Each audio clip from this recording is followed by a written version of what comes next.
पंजाब में क़ौमी शाहरा ते 6 कलाकनि खां ट्रैफ़िक जाम आहे। समय गाॾियूं बीहजी वयूं आहिनि।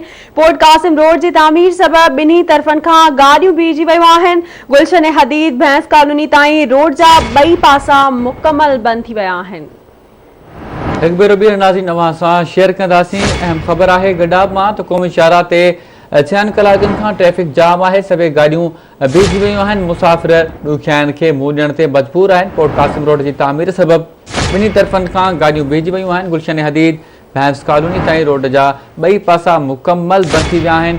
ऑफिसुनि, स्कूलनि ऐं ॿियनि कमनि लाइ कार्यनि लाइ वेंदड़ माण्हुनि खे ॾुखियायूं पेश अची रहियूं आहिनि।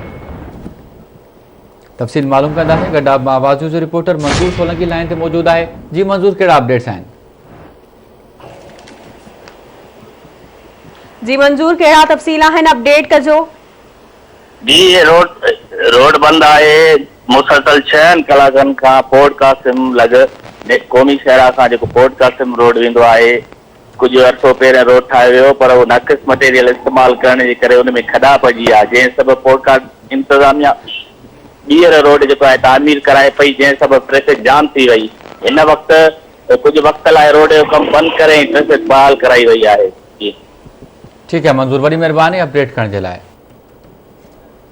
असीं अव्हांखे अपडेट कयूं पिया। क़ौमी शाहरा ते 6 कलाकनि खां ट्रैफ़िक जाम आहे। गडाब में सभई गाॾियूं बीहजी वयूं आहिनि। पोर्ट कासिम रोड जी तामीर सबबि ॿिन्ही तरफ़नि खां गाॾियूं बीहजी वयूं आहिनि।